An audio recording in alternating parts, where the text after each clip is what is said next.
Today's episode of the Market Zero podcast is brought to you by the good folks at thegrandslamdunk.com, featuring sports talk, pop culture critiques, and enough nonsense to fill a stadium.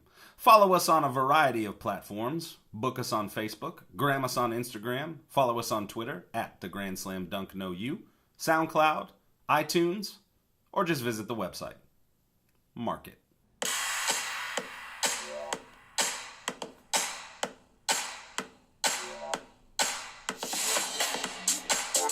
Oh, yes. Welcome back and welcome home to the Market Zero podcast. I am Uncle Ben, broadcasting to you, recording to you, however you want to say it, from my southern den here in Knoxville, Tennessee. We got a fun show planned for you today. I'm going to give G-Money Grant a call here in a minute. And we are going to talk about the week that was in the NFL, the National Football League. Week 3, a lot of happiness, a lot of heartbreak. We're going to get to all of that. Before we get there, a quick shout out to Dave and Mike Morrow for having me and my wonderful wife over to their place over on Saturday for a wonderful Southern barbecue as we watched the Florida Gators finally lose to the Tennessee Volunteers. It was touch and go for a while. And definitely want to give Dave and Mike a shout out. You guys have been waiting 12 years for this, and it has come to pass. You can now enjoy and bask in the glory of the Tennessee Volunteers beating the Florida Gators 38-28. It was a hell of a ball game. Tennessee was down early. They were down throughout, and then they came roaring back. Quarterback Joshua Dobbs had the game of his life. Butch Jones, at the end of the game, head coach for Tennessee, was in tears. He was beside himself, but you could just see the pure joy on his face, as I imagine every Tennessee Volunteer fan is feeling. So, again, Dave, Mike, I appreciate your hospitality. You are showing us what the South is all about down here, so we can go ahead and mark that. And with that, let's go ahead and get G-Money on the phone and talk about the week that was in the NFL. All right, on the phone with me, G-Money. Out in Colorado. How you doing, my friend? Hey, I'm doing pretty fucking good, man. The Broncos had a great game. I'm doing good. Yeah. Where are you right now? You are not at Grand on Grant Street right now. No, we are not at Grand on Grant Street. We're up in the high country. We're at Silverthorne, up in the mountains. It's about an hour outside of Denver. Nice little mountain town, close to all the resorts, close to Breckenridge, Keystone, Lake Dillon's up here. Summit County is amazingly beautiful. We are hitting it just in time for the leaves to change. So the aspen trees exploding with color. I've got 2 beautiful mountains right out my back window. I am just taking in that high mountain air. Nice, man. You posted some pictures via social media that made me really miss home. Those were good stuff, man. You were joined by a moose, right? It was actually 3. It was a moose family. It's an entire family of moose. We've been frequented up here by a couple of them. It's mama and 2 not so little babies that kind of wander around, and they get pretty close. So yeah, posted a picture of that. Make sure to check out the Grand Slam Dunks Instagram feed. Also on Facebook, it should have popped up there. And so it's some moose action. So we're loving the mountains. We love Colorado. The mountains are incredible. The Rockies are great. So yeah, that's where I'm at right now. Nice, man. Nice. I finally, out here in Knoxville, I've figured out where the Smoky Mountains are, so I'm going to check those out here in a week or 2. And there you go. Hey, pretty legendary, yeah. Yeah, man. Yeah, I mean, they're hills compared to what I've grown up with, but that's all right, man. Nature is nature, and America is beautiful. Nature's nature. Color's nice. Yeah, it should be good colors out there this time of year. Right. That I actually feel like focusing more on that than I do the Week 3 of the NFL as we do our recap, as I absolutely got shredded. God, rough weekend. It the Week 3 started with the Houston Texans getting annihilated by the New England Patriots. We shouldn't call them the Patriots anymore. We should call them the New England Belichicks, because that's what they are. It doesn't matter who's playing. The puppeteer, the mastermind, you have to tip your hat to the best coach in the NFL, and you can probably make the argument that he's the best coach of all time. That's definitely in play. New England crushed the Texans, as I said, 27-0. Good old good old Brock Osweiler, Cedric Dickory, Expecto Patronum, whatever you want to say. Robert Patterson, he had a rough one. Couldn't get any rhythm. Cedric looked like he had a little Petrivicus totalis curse. Just like he had the binding curse put on him. Didn't do anything. Couldn't get the ball out. That's a tough one, Maybe the Cruciatus curse, maybe a Crucio, maybe he's in control. We're not sure, but definitely Voldemort, a.k.a. Belichick, brought the magic card. He shut Cedric down. Right. Well, and they had an Oregon Duck go off in that game. LeGarrette Blount rushed for 105 yards, having a good day. Quack, quack. Quack, quack. I imagine, yeah. So that I should have known when that game went the way that it went to stay away from everything this weekend, because it's always a bad omen when Lord Voldemort is doing his thing. Arizona gets waxed at Buffalo. That was a game that I didn't see coming. I feel the other really out of nowhere. Nobody saw it. It's killed so many teasers. Arizona, you thought after that last week would totally bounce back, but I mean, just jaws on the floor with what Buffalo did. Right. I feel like, I feel like I've learned a lesson to not discount the cross-country travel trip when you're going from somewhere like Arizona to Buffalo. Right. Yeah. And I mean, because that game, that's like a 9 a.m. start for the guys in Arizona on their time clock or something like that. So they just looked asleep, and Buffalo got on top of them. Shady McCoy was... he was throwback Shady McCoy, rushed for 110 yards, had a hell of a game. And Carson Palmer was Carson Palmer. He was never able to get him back, and while he did have a decent amount of yards, he threw some picks, and Arizona just never could get anything going. We said last week that Arizona's probably a pretty good team. Are we sure that Arizona's a good team? No, not at all. Yeah. And I mean, I'm not sure that Carson Palmer's ever going to bounce back and be what we saw for most of the regular season last year. I mean, 4 interceptions this game. How many through the first of the year? I mean, he seems broken, and he seems like a turnover machine. And Arizona, I don't see it. You'd think that this would be a game that they could at least get up and get close for, but something's got to be wrong with them. And I'm not sure they're a good team. Right. I'm not sure they're a good team at all. At one point, he was like 2 of 12 in the game. And I knew then it doesn't that... matter how much talent you have at receiver. If your quarterback's doing that, you're not going to win. Yeah, you're not going to do anything. So Arizona crushed every single parlay of mine, as much as I didn't. Yeah. And I love doing these podcasts with you, bud, and all the contributors that we have come on here. But I really didn't want to do this one, mainly because of the Arizona Cardinals and how heartbreaking it was on Sunday. Ruined a weekend of football for me. Not the most disappointing team. Come now. There was one more heartbreak. Yeah, we can get to that. We'll get to that. I'll have to console you a little bit. There was a pretty big. There was shockers. Right. Just an upside down. Nobody could see it coming. Squirrely thing. I'd like to call on, if we want to jump over to the Browns Miami game. Cleveland coming out and playing tough. Miami at home. They end up losing, but this Browns team might make some noise. I think Cleveland. I'd be surprised if they win more than 4 games, but I think they're going to be in every game. Hugh Jackson, hats off to Hugh Jackson. Not tanking, refusing to go down. He's lost 2 quarterbacks already. They roll out Terrell Pryor, who was throwing the ball, who was catching the ball, who was running the ball, and was playing some defense. Safety. Yeah. What? I think that was all over the place. Yeah. Man, that was awesome. That was a cool takeaway for me. Yeah. Pryor all over the field. And that was cool to see. Miami ended up winning the game in overtime, but that was a heck of a game. Cleveland's got a lot of fight in them, so they're not going to be an easy out. Again, I just don't think they have the overall talent to win the division or get into the playoffs. But they're going to be tough. They're not a cupcake rollover, which is what I was thinking last week. I was like, sweet, I'm going to include. Whoever's playing Cleveland, I'm going to include in any parlay because, they're going to crush it. And that's not the case. So I have to rethink that. Again, hats off to Hugh Jackson and what the Browns are doing. It's good for the AFC North to have another competitive team, so I appreciate that. But, again, I don't think they're going to win more than 4 games, but they're going to be tough. Another game that was interesting was the Baltimore at Jacksonville. Baltimore wins 19-17. We were kind of talking off pod earlier.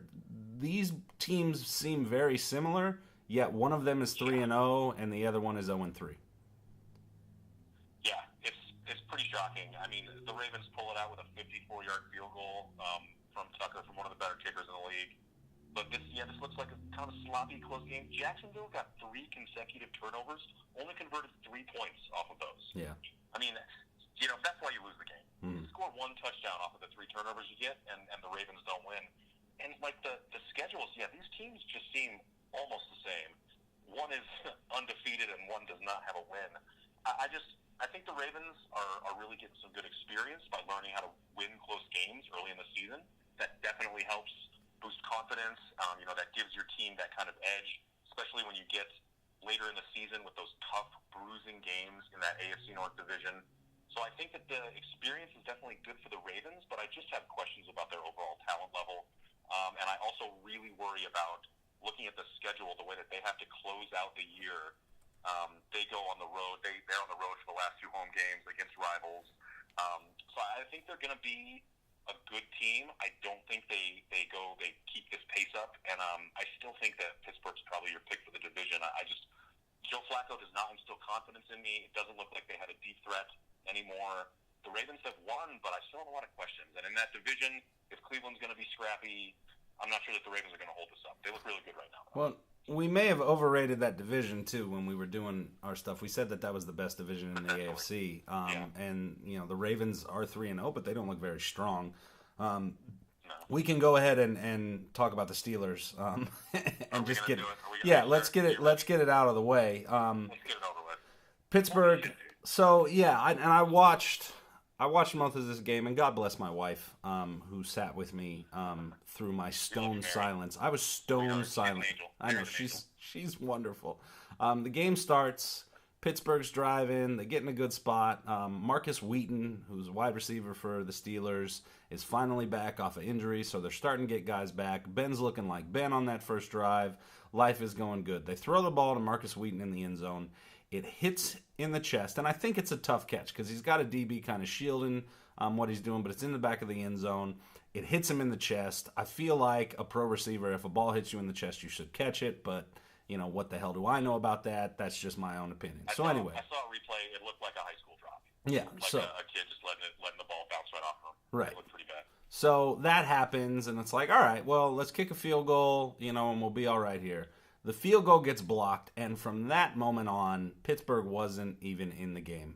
Carson Wentz looked like he was a 10-year vet out there. And you know who he reminded me of? And I definitely need to eat some crow for the fans in Philadelphia, especially our friends Naveen and Pete out in Oregon, who are Philly people and love the Eagles. Carson Wentz reminded me, and Steeler fans will remember this, of a young Ben Roethlisberger in his rookie year playing against the Dallas Cowboys, where he's booting out, he's moving around, the ball is all over the place, he's laughing on the sideline, he's into people, and they compared those two in the game. They both are literally the same height. I think Carson Wentz is a couple pounds lighter than Roethlisberger. So the same type of player. I didn't realize Wentz was that big. Yeah. They're both like 6'4", 6'5", both are 240. I think Wentz was like 237. In essence, he's the Ben Roethlisberger that he's the reincarnation of Ben Roethlisberger right now. They're both from colleges that Wentz is from North Dakota. Roethlisberger was from Miami of Ohio. Those aren't traditional major powers unheralded programs, to say the least. Yeah, and so you kind of have those similarities. And he looked. I mean, it's not like Philly has a ton of talent. I mean, Darren Sproles is a heck of a player, but he's not gonna be a gangbusters. He went off in that game. Jordan Matthews, their running back, who I don't think is anybody in anybody's top 10 in terms of running backs, and he had an unbelievable game.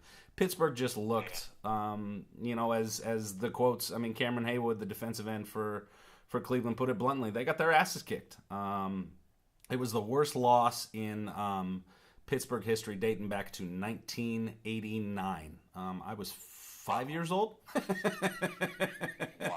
Wow. Brutal. That is crazy. Yeah, and I was looking for a stat, and I'm looking it up now. Pittsburgh hasn't won in Philadelphia in a very long time. Definitely, and I'll try and find it here in a little bit. Yeah, but they always struggle in Philadelphia. There's a little instinct State mojo Right. happening there. Right. So I wish I would have known that going in, because I wouldn't have thrown Pittsburgh in all sorts of parlays.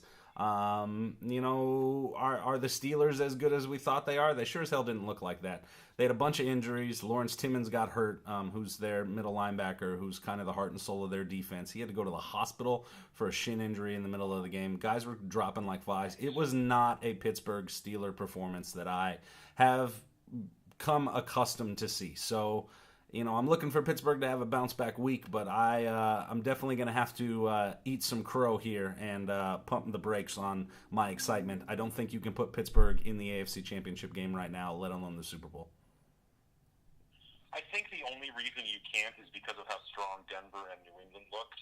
I wouldn't panic too much yet. I think every team has a down game. I think expecting the Steelers to go 15-1 was unreasonable. Right. Not out of the question, but hardly anyone goes 15-1. We saw Carolina do it last year. They had an incredible home record, had some breaks. It's not easy to go undefeated or lose a game. You have off games. And like you said, apparently there's some Pennsylvania juju happening here, right, with the in-state rivalry that you don't really think about because they're in different divisions. They don't necessarily match up all the time. And they don't play all the time, right? Yep. Something. Yeah, they don't play very much. But, man, Carson Wentz, he looks like the real deal. You said not a lot of talent. I think that the defense has been underrated. I think Philadelphia does have a stout defense to start with.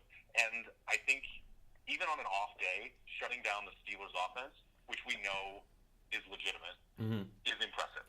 So I think that you have to boost Philly's defense quite a bit. And Wentz is the real deal. You said there's not a ton of talent on there. That one of those Darren Sproles plays I saw a replay of, and Carson Wentz, you're right, he looks like a 7-year veteran. He avoids the rush. Yep. He looks like he's going to take off. He straddles the line of scrimmage perfectly so he doesn't go across it. Yep. It's just enough time for Darren Sproles to turn upfield and dumps a perfect pass right over the top of the defenders coming at him, calm as can be, as he's straddling this line, running towards out of bounds, right, not crossing over it, perfect field awareness, everything. Dumps the little thing off, Darren Sproles runs for 40 yards. Right. And I mean, there are 5 different points in that play where a normal rookie quarterback would not see what he's supposed to do, would panic, or would make the wrong decision. And Wentz just cool as a cucumber. I'm going to go here, avoid here, don't cross the line of scrimmage, wait for Sproles, a little dump. There it is, 50 yards. So he's the real deal. He's calm, he's smart, he's big. He's almost as big as Roethlisberger. I didn't know that. That just adds that much more. Seems like the real deal. And if Philly gets good defensive play, they're probably top of that division, and they're probably a pretty solid playoff team, surprisingly. So I don't think Pittsburgh. I don't think there's any reason to panic. I think. Yeah, if you're gonna drop a game, you've got to learn. Yeah. Right. If you're gonna drop a game, now's the time to do it to a non-division opponent, to a young up-and-comer. Like, I think they're okay. I wouldn't push the panic button yet. I do think Pittsburgh is still a really good team.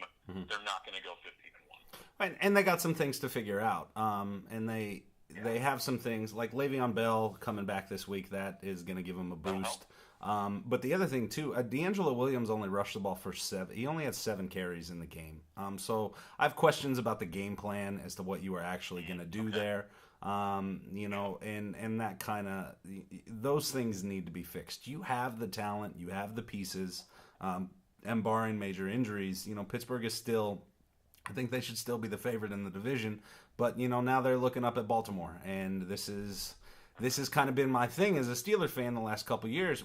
I've felt like we've played chase, in the division and in the conference as in of itself. I mean, you can't tell me that if Pittsburgh has home field advantage last year that they aren't making a deeper run than they actually made. So I was hoping this year it started off different. They started off 2-0, and then that was going to kind of carry through. So, again, you don't want to overreact. It is just one game. If you're going to lose a game, you want it to be to a non-conference opponent.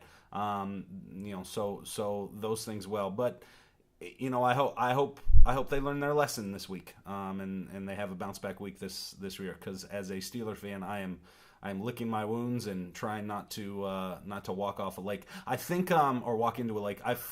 I feel like I sent you a text message, a GIF, because the iMessage now has this new feature where they have the GIFs built in there, so I don't have to go search via web or get a third-party app or whatever. And it was a guy throwing his golf clubs into the lake. And that was basically how I felt throughout the game. Whereas you, being the proud Denver Bronco fan that you are, got to enjoy the Denver Broncos going into Cincinnati and Trevor Siemian being down at one point in that game and looking like a professional quarterback. If we want to give Carson Wentz credit for looking pretty well, Trevor Siemian looked pretty darn good against the Cincinnati Bengals. Absolutely, yeah. Looked like he had been there before. Stayed calm under pressure, dropped some dimes, finally got that long passing game working. Yep. And yet Denver really showed me something. Going into a hostile environment, Cincinnati, maybe not as good as we thought. Again, this whole division, AFC North, maybe not quite as dominant as we predicted picked from the preseason, but still talent. Like, there's still undeniable talent on the Cincy team. Yep. Hostile home environment. This felt like a playoff game to me, and that young quarterback not only handles it well, but explodes for 4 touchdowns. Throws the ball all over the place. Defense is still the defense. Yeah, the Broncos, it looks like they can win under adversity. They can win on the road. Looks like a playoff team. They look great. Denver looks great. Very encouraged by that. On the other hand, Cincy, they need to get their shit together real quick. If they can't get right at home against Miami, who, again, is not a slouch, who can beat teams, who has the defense to get to Andy Dalton, who does have some weapons on offense in Jay Ajayi, it would appear. If they don't get right against Miami, they're going on the road at Dallas and then on the road at New England. Cincinnati could be 1-6 here real quick. So they need to watch out for that. You just made my heart warm up a little bit. Thank you, Grant. I needed that. Yeah, I thought you'd like that. I was told that in the back pocket.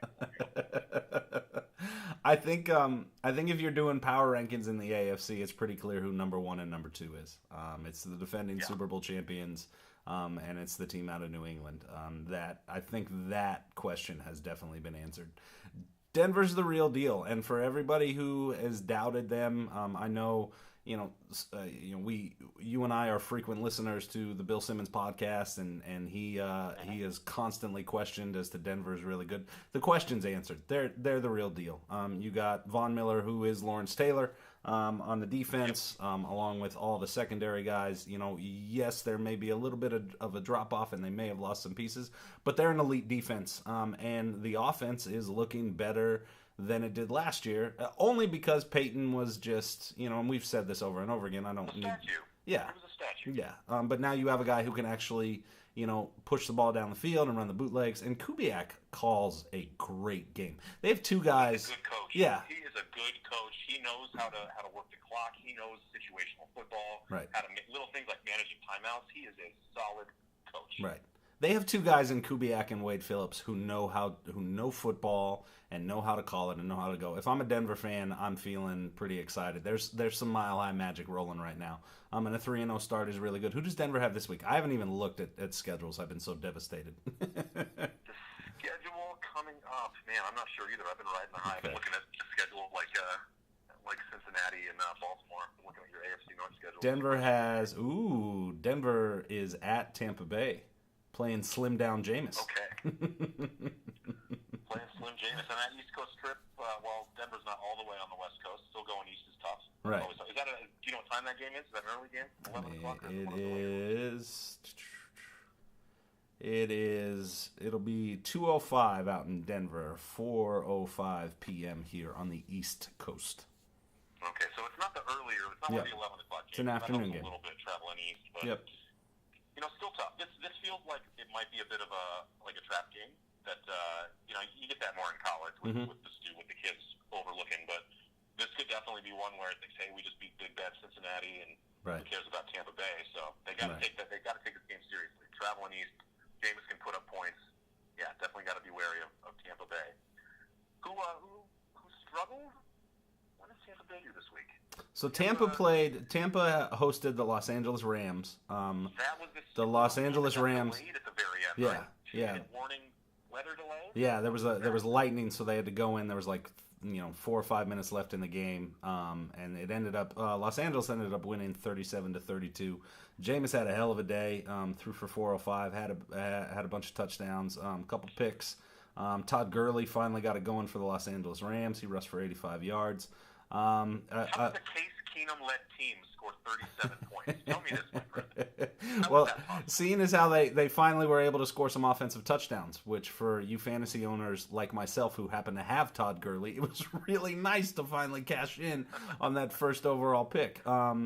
So that was a shootout game. I think you have a lot of youth on that field on both sides of the ball, kind of, projecting future stars in the NFL. I didn't catch a lot of that game. Like I said, I got to a point where I couldn't watch football anymore because I was too upset, so I got up and left. But looking at it, looked like a shootout. Yeah, it looked like a shootout. The Bucks, this was a game when I went through, I had the Bucks winning, and now the Bucks are sitting at 1-2. So, but they are in a division where they have someone like the Carolina Panthers who lost to the Minnesota Vikings over the weekend. The Vikings go into Carolina. The Sam Bradford-led... Not to say I told you so. Oh, you can go ahead. You had this, my friend. You had this. Man. I had this one. Minnesota's a good team. Mark it. Yep. No, absolutely. And I was dead wrong about this. I thought with all the injuries that Minnesota had to deal with, and now Adrian Peterson being out and all the things going on, Minnesota's a good team. Carolina is the defending NFC champions there, and they went in there and whooped their ass. Cam Newton, it looked like in the clips that I saw, Newton was just holding on to the ball and holding on to the ball and holding on to the ball, and you can't do that against an elite defense. Minnesota's defense is the real deal. Hats off to Mike Zimmer for what he's been able to put together out in Minnesota. Don't sleep on the Vikings, man. They're definitely going to push the Green Bay Packers in that division. Yeah, but the problem is, as good as the Vikings are with this 3-0 start, and I think they are a solid team, I still don't feel like they have any sort of an edge over the Packers, who have kind of stumbled. They did beat the Lions. They put up a lot of points. The offense looked like they were rolling again. Rodgers to Nelson, Jordy was catching passes. Yeah. They still give up 27 points to the Lions. Well, so let them claw back, have to hold them off. Yeah, I was following that game. Did you follow that game at all? Not much. No. Okay, just so from a fantasy look at the numbers kind of roll up. So Green Bay gets up. It's like maybe, and I don't want to completely misspeak, but maybe it was 31-3 at close to halftime, right? Like they're just blowing them out of the water, and then Detroit comes roaring back and makes it somewhat of a ball game. Green Bay, Aaron Rodgers answers some questions because he took some shit last week for the fumbles that he had in the Vikings game, and he came out there and lit the world on fire, and Jordy Nelson too. But there are question marks in Green Bay. If you get up that early on a team, you should put your foot on their throat and not let them up, and they didn't do that. So I don't think Green Bay is as strong as they are. Right. For the Packers. Right. So Packer fan, you should be a little nervous, man. Here's a question. Simmons talks about this all the time. When does Mike McCarthy start getting his feet held to the fire? Well, it should have been last year. Yeah. But yeah. I just feel. And I think that's a knock. A lot of times when the Packers lose, it's because of uncreative offensive game plans, and it's just relying on one-on-one talent matchups, and that all sounds like a coaching problem to me. Right.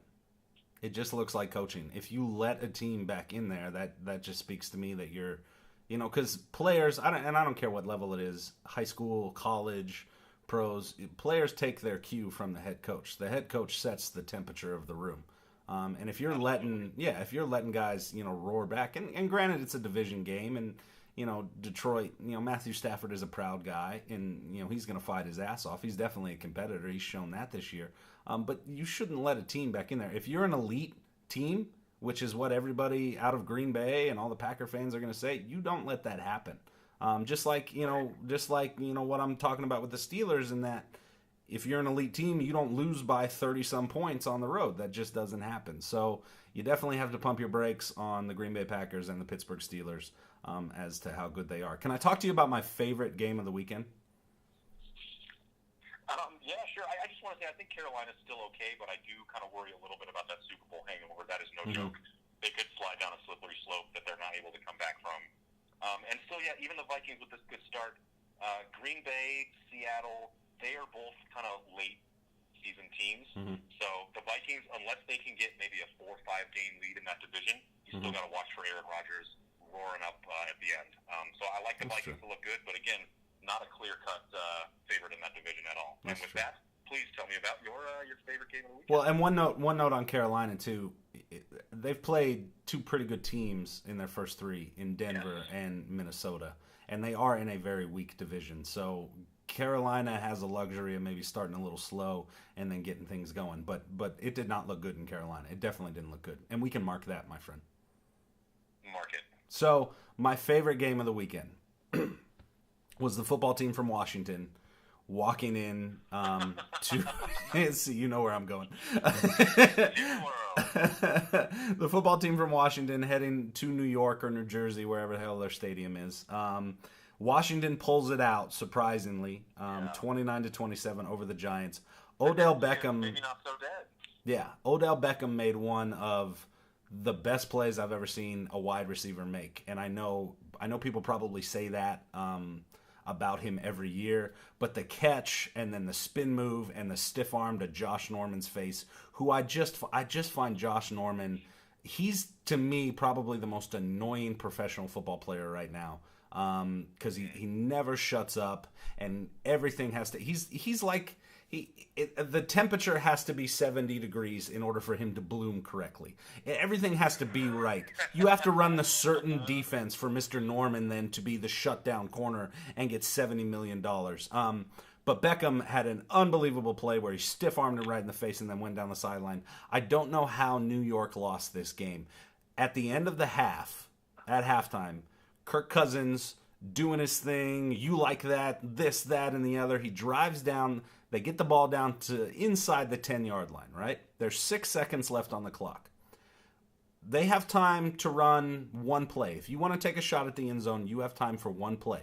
And there is only one play you can do in this situation, and that is the back shoulder fade to the corner of the end zone. 1, 2, 3, get the ball out. If it's good, you get the touchdown. If it's not, get your field goal team on there and get points, right? Kirk Cousins gets the ball. He looks. He pump fakes.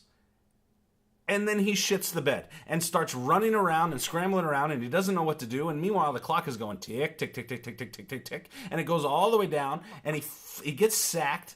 Everybody's yelling and screaming. And then, not having the presence of mind, he gets up and looks at the referee and starts signaling a timeout. Kurt, buddy, pal, my friend, game over. You either throw the ball. Like that's your play, dude. And if you don't like it, just throw it out of the end zone. I didn't understand that play.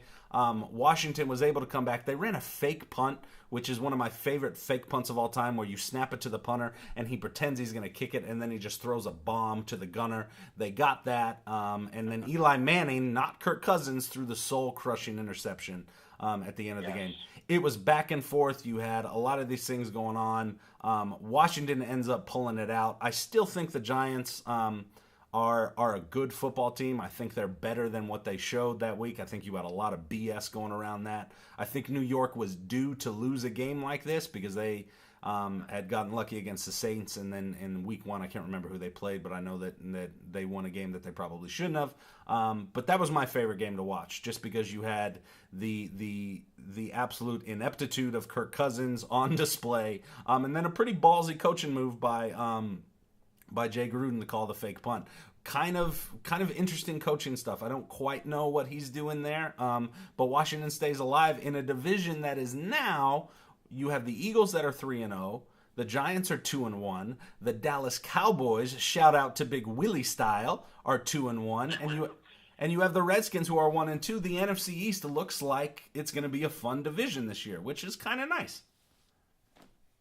It is kind of nice. I just don't think that anybody's good. I think Philly is good, but there's still a question mark with a young quarterback. Mm-hmm. He looks like a world beater, but that could change late in the season. He might make a silly mistake or something. It looks like it's going to be fun, and mediocre football can definitely be fun. So that's kind of my take. These are mediocre teams. This was bad Eli showing up. He always shows up for 2 or 3 games in the year. Yeah. Washington gets lucky, even with what sounds like idiot Kirk Cousins play. Right. I think this has mediocrity written all over it, but that can be epically entertaining. So I think this is the Eagles division. I think if anybody can take it, it's going to be a little more seasoned of a player in Eli, as long as he can keep the bonehead mistakes to a minimum, which he usually figures out by the end of the season. Right. And if they're in the hunt, and it comes down to the stretch. Eli, cool, calm, doesn't give a fuck about anything. Eli, he can pull stuff out. Right. But right now, I like the Eagles. I like Wentz. They're the exciting team. They've got a stout defense. They look like instead of not losing, they're actually winning the game, which I like. Right. We spent a lot of time on Philadelphia. I would be remiss if we didn't talk about the Dallas Cowboys and the budding. Oh yeah, let's go to that the night game. Yeah. I mean that's. I think New York and Washington are mediocre. I think Dallas. I'm not sure if Dak is a good quarterback. This could be a really really decent Cowboys team if they figure it out. But still young and still has to figure some things out for sure. They look good. So it's a really bad team. I talked to Big Willie Style yesterday on the phone. He called me. We had a conversation. What will I say? Usually Monday conversations, at least they've been for the past couple of years with me and Big Willie, have been me calling and rejoicing in a Steeler victory and him complaining about Jason Garrett, Jerry Jones, a variety of Dallas Cowboys fans. So this is a bit of a role reversal on Monday. But Big Willie posed the question as to whether or not there is a potential for a quarterback controversy in Big D. Your thoughts, G Money? Oh, there's no controversy. Get Romo out of there. Yeah.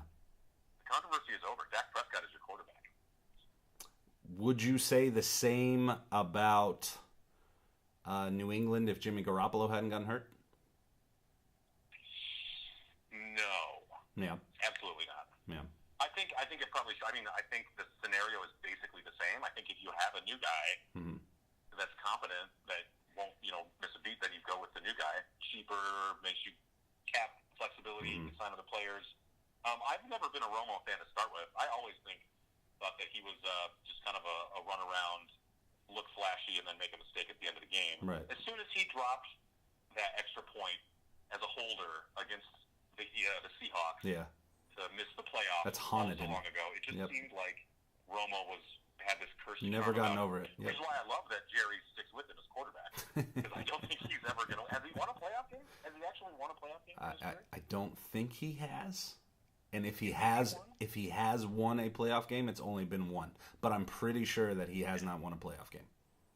So I just think Romo's not the answer. Every time that he gets touched on the field, his back is going to crack. Now I'm pretty sure you got to go with Dak. And see, that would be my reasoning as to why I would say yes to Tom Brady coming back, even if Garoppolo hadn't gotten hurt and was rolling, just because Brady isn't hurt. Romo, he has a compressed vertebrae, for God's sakes. He gets hurt. He had a broken collarbone last year. Like it's sad when this happens to athletes and they have to go through these things, but your body breaks down, man, and for the Cowboys, it's time to move on. And Dak looks like the real deal. He's handing the ball. Ezekiel Elliott rushed for 140 yards.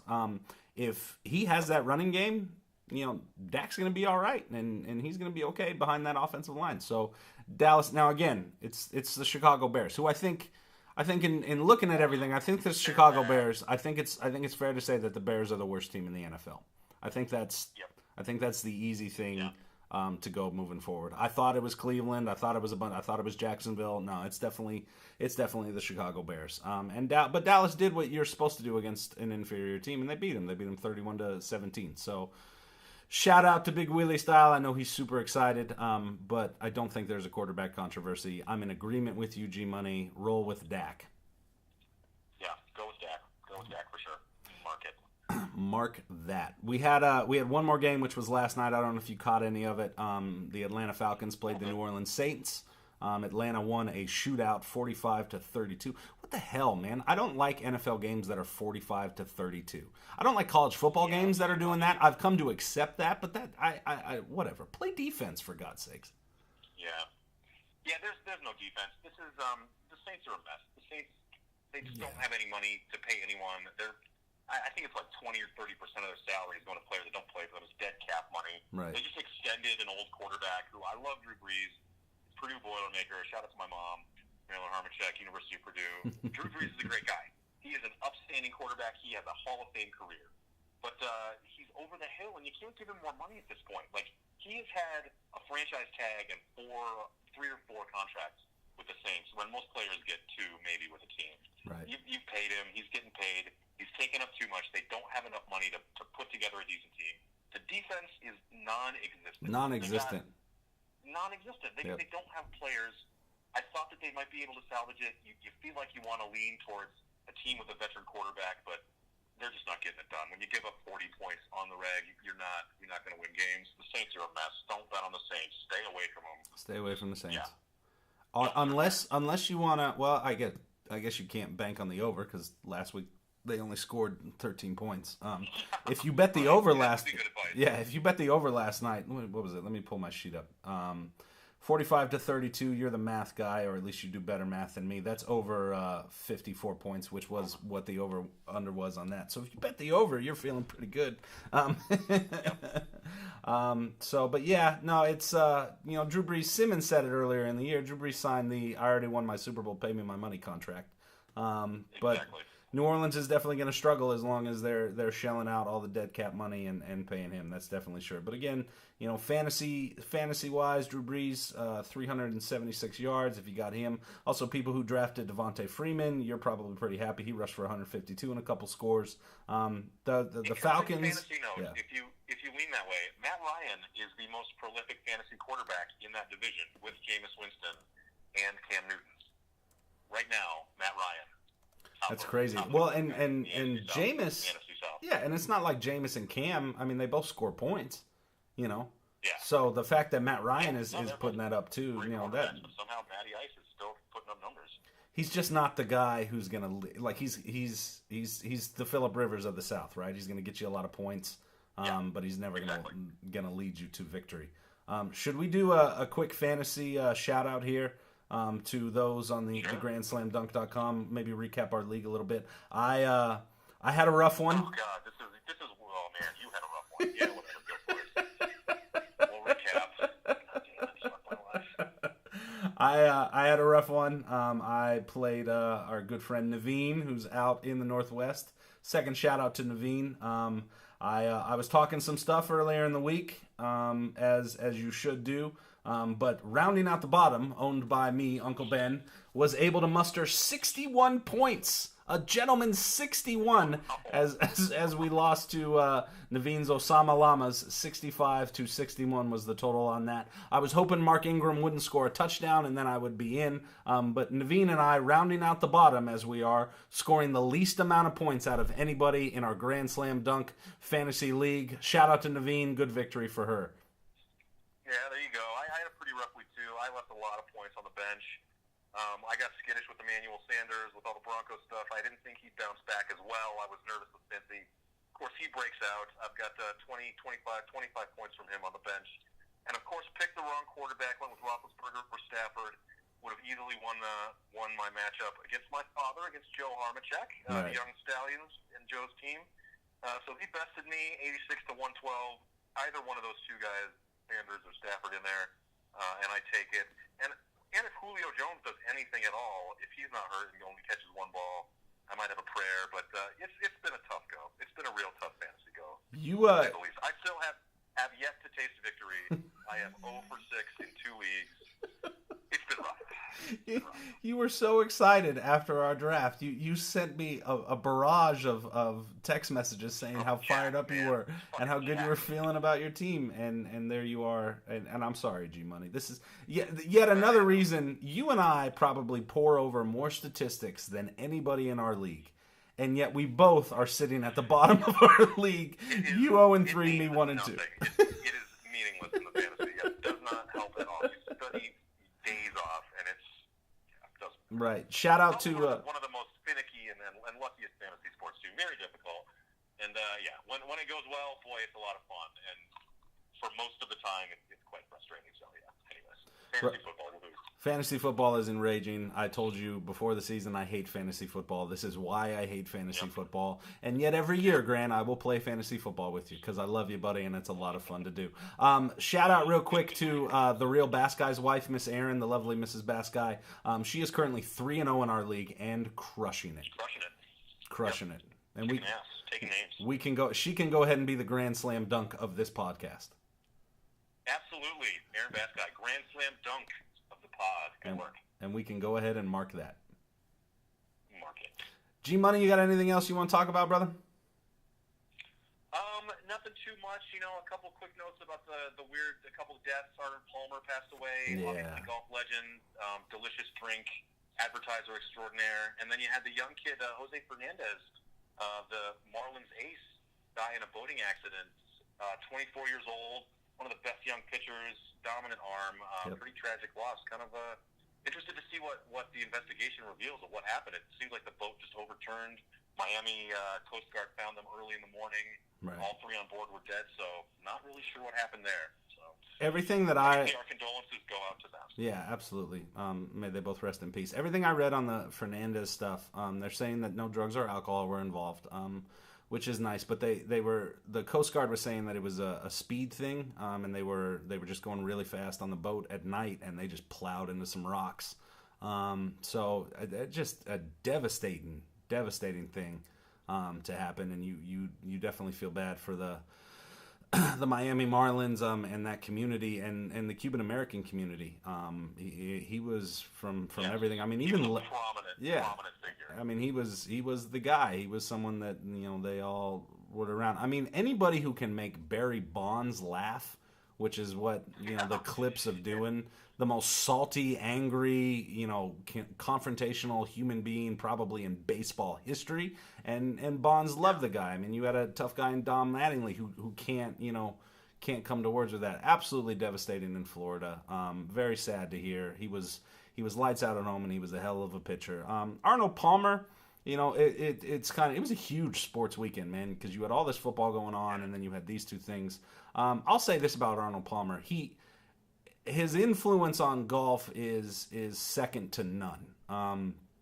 And that's kind of what all the talking heads were talking about, especially Tony Kornheiser. Did you know that he founded the Golf Channel?